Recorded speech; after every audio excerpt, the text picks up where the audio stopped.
Your business needs to talk, but it also needs to know where it stands. Let's do something about it.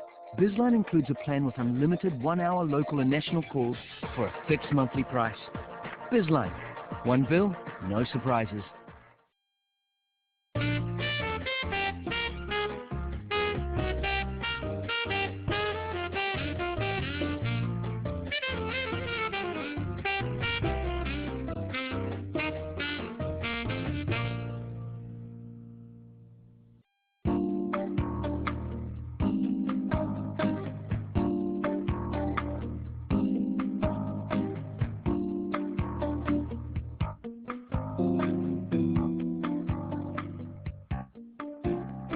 We're very honoured to have our guest speaker, Kevin Roberts, come and join us tonight.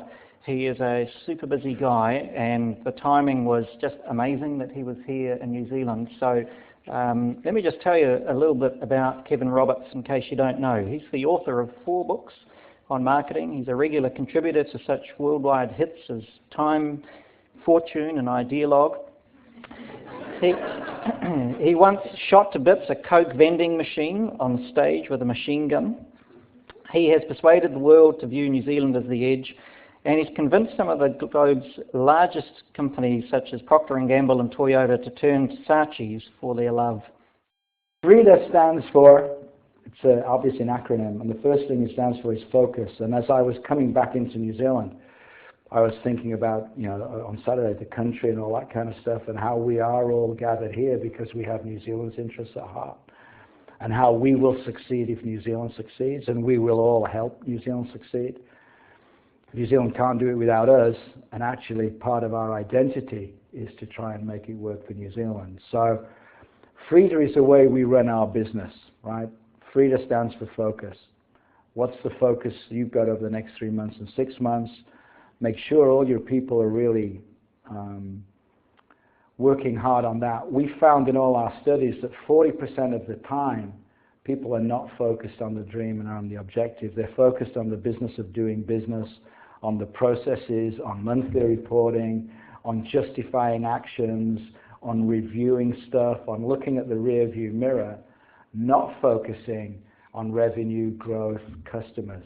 It's much easier to focus on analysis, data, information, and analyze yourself to death and the problem, rather than figure out how you're going to innovate your way through this period. For New Zealand, for me, the focus of New Zealand is simple. It's export or die. It's export or die. We have to trade with the world to find our future, and everybody here can contribute in that by creating fantastic creative product, by going out into the world and winning great awards. So we have to all really stay true to that. The R stands for reinvention in FREEDA. We've got to reinvent. I was speaking to Keir and a bunch of Trade New Zealand folks in New York a couple of months ago, and I said the whole thing was about how to be world class. We work with Edward de Bono, and he said something to me once which was very smart, which was, there is no point being brilliant at the wrong thing. Being world class is the wrong thing. That's not good enough. That's a commodity parity statement. New Zealand has got to become world changing.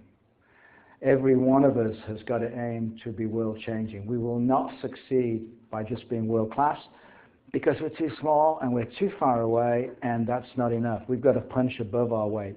Dubai are giving us a great lesson in that, which is good because I'm sick of talking about the Irish miracle. So now we can talk about Dubai, we can talk about Shanghai, we can talk about Mumbai, but Dubai is really a great example for us. So we must reinvent so that every one of us must be thinking not about just reaching world-class standards, but about becoming world-changing. The good news is that we live in the age of the idea. Ideas are the currency of the future. Ideas are the currency of Idealog. And there is no nation that pound for pound can outpunch us in ideas. Digital ideas, interactive ideas, we are right there. Our IP in this stuff, we're not frightened of failure. We've just got to get the bar raised a little bit into the world-changing thing. That's what New Zealand Edge is all about. How we have the advantage of being on the edge, not in the middle. Right? We have no real barriers except our own confidence, enthusiasm, and dare it be said, optimism. E's all about execution. So you've got to have focus, you've got to have reinvention, you've got to execute. We've written a bunch of books that are at the heart of our company called Love Marks, and we execute against Love Marks all the time. I got a story this week from Yemen, which is about as far away from a Love Mark idea as you can think, and they've embraced the Love Mark philosophy. So Vincent, there is hope for you yet. We may send you to Yemen shortly for about 9 months, which could help. And they've got a MTN mobile phone company. Their competitors 40% cheaper. These guys in Yemen somehow started to embrace the Love Marks philosophy, and they've become number one. Ridiculous. D's for distribution, right? There's no point having an idea unless we distribute it. The 3 A's count for us: the Americas, Asia, and Australia. Dubai is going to be very important. We need a visible marketing presence in all those countries. We're just a comma, you know. We have no voice. We're not exciting. We're not world-changing. The stuff that we do there looks like the stuff other countries do everywhere else. This is where we should be fully exploiting our digital capabilities, because we really have permission to misbehave in that space. Saatchi is doing an awful lot in that field. A is for accountability, and I work at Cambridge University in the UK and teach the MBAs there, and they're often asking me, what's the point of business now, you know, where are we going? And our view is that the role of business is to make the world a better place for everyone. The role of business is to make the world a better place for everyone, because if not we, who will, right? Every other ism I've ever seen, you know, socialism, communism, totalitarianism, fascism, they're just not sustainable. Capitalism's the way through. But the current kind of brand of capitalism as preached in the Midwest of America, which is exclusive capitalism, is not going to do the trick. So we need to be driving the concept of inclusive capitalism so that we can find ways to bring the entire 6 billion folks out there into the economy so that we can create jobs for them, they can create jobs for themselves. They can create self-esteem, they can generate choices, they can provide their youth with an alternative to radical extremism. So sustainability really, I think, is at the heart of the next decade for every single one of us in here. And we're determined, I was on the business show this morning talking about, on TV, we're determined to turn the world away from green, away from fear, away from just the environmental stuff, to blue.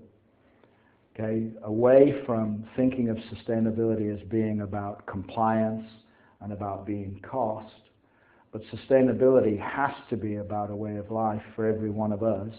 It has to be about revenue growth, because over the next fill-in-the-gap time period, the top talent will not work for a company that is not truly sustainable. Customers will make decisions based on truth, sustainable truth. Sustainability's got 4 strands as we see it. Obviously, economic sustainability, you don't really make a fortune by going bust. Environmental sustainability, social sustainability, and cultural sustainability.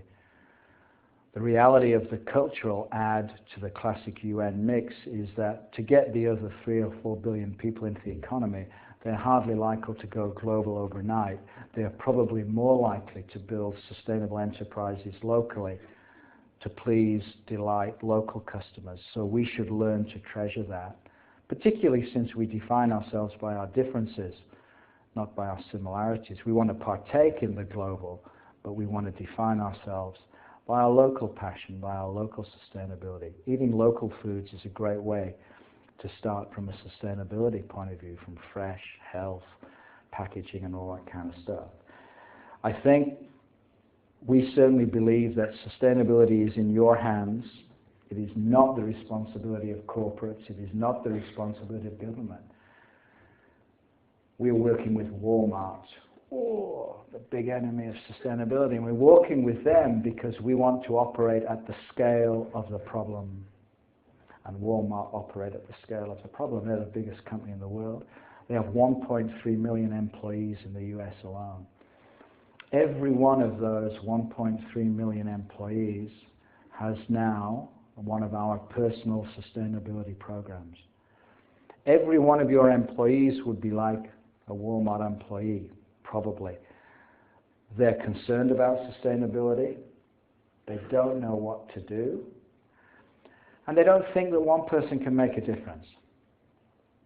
When you put in place a personal sustainability program throughout society, throughout the company, it is amazing to see them. Every one of these Walmart people are now doing something, be it, not feeding fat food to their kids, giving up smoking, getting healthier, not vampiring electronics, doing some recycling, going to work on a bike or whatever. They found the stuff that they can do. They've got support from their group. There is a competitive element to it, store by store. The results are astounding. First of all, Walmart are trumpeting it in their annual reports because they need any help that they can get. More importantly than that, okay, what's happening is that employee retention has increased 15%. Because obviously in the retail world you have 100% turnover. Now you've got a lot more people staying at Walmart because they're saying, you know what, we're doing something important here, I can make a difference and I'm going to buy onto that. They're not cynical about it because they are making a difference. The second thing that's happened is that staff morale has increased double digits because they feel that something worthwhile is happening. There's also been intangibles. The intangibles are many of the employees are saying, I've got a better relationship now with my kids because these teenage kids are into sustainability and they previously thought their parents were dinosaurs. They may well still think that, but on sustainability now, they have a conversation and there's some pride in it. The second thing that's happening is that customer scores in Walmart are going up because they're saying they now have conversations, interactions with the employees. Because given the relative IQs of both kind of participants in this equation, conversations sometimes a little bit difficult. So now they can actually talk about, do you know what, I'm losing weight. And say, I understand that, what we're trying to do. And so they're building rapport and so on and so forth. So for me, I think the most important thing for everyone is to get started. You're not going to get criticized by any of your people or by any of your customers or by any stakeholders because you have a big hole in your sustainability program. You will be punished if you don't get started.